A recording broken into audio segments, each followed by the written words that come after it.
Hey folks, Scott from IT Rockstars. Hope you're doing well.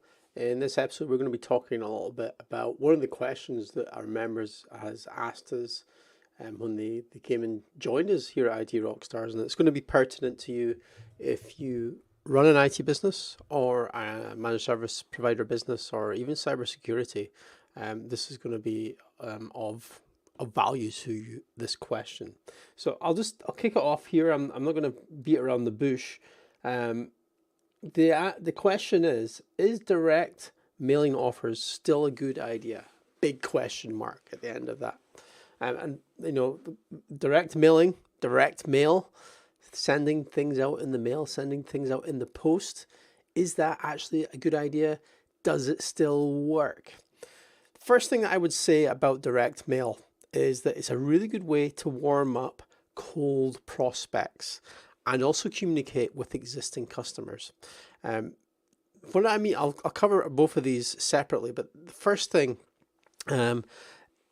cold prospects, people that you've never spoken to. And I got into a little bit of a conversation a couple of weeks ago about basically spamming business owners that you've never spoken to before, adding them onto your email list and then sending them unsolicited emails about your business and what it is that you do. And that is pure spam. And my suggestion is, as opposed to spamming people like that, you send them something awesome in the mail.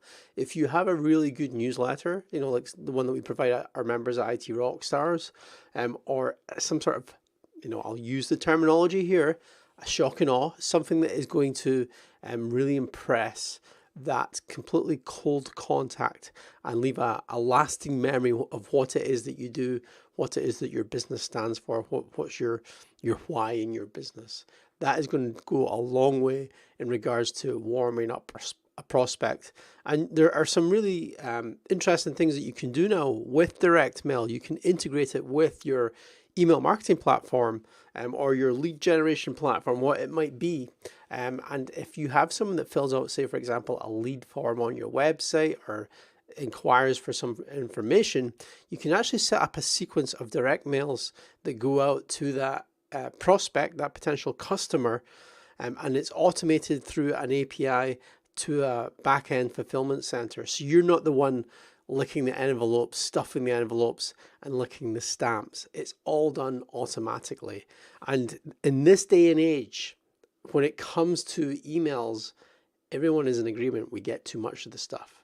And quite often I'll email existing customers, or I'll email one of my vendors, or a service provider I'm paying money to, and I have to chase them up about the email I sent them about 3 or 4 days ago. Hey, did you get my email? Do you remember this? Can we discuss this? Can you action this? You know this already. So everyone is getting lost in emails. And, last time I checked my mailbox, I literally do not receive mail in my mailbox. Maybe once or twice every couple of weeks, I'll get a mail item now. And that's crazy. So when I do receive a mail item, I'm intrigued. There is a barrier to entry with this. So first, you need to have the data. You need to put together a list of businesses that you actually want to do business with. You need to find out the addresses. You need to find the decision makers. You need to build that list into some form that you're going to mail merge, and then you're going to print off labels, or you're going to send it off to that fulfillment center, and then you're going to actually mail the stuff out there. It's a huge time suck. And I'll give you an example of this. Hold on. If you're watching on video, I've been doing this stuff manually just now, okay? So I'm not going through fulfillment or APIs with this stuff.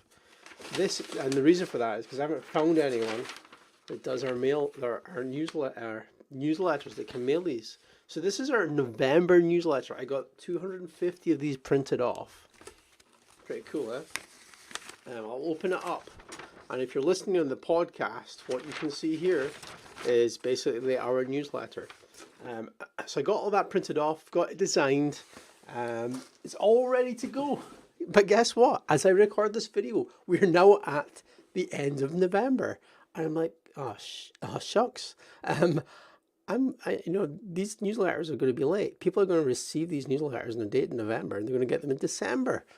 So when it comes to, you know, planning this, time is of the essence. You need to plan this in advance, and I would highly suggest, if you're going to go down this route with direct mail, you have 3 pieces of direct mail all set up and ready to go. You've built the list and you've got a defined timeline with this. Now we can help with some of this at IT Rockstars. We do have a newsletter template, and we can point you in the directions of all these fulfillment services for, you know, the printing of the newsletter and the mailing out of the newsletter. But you really need to spend a good amount of time getting that data together, and then actually planning when you're going to send these out, getting them printed and all that. So it's a very high barrier to entry.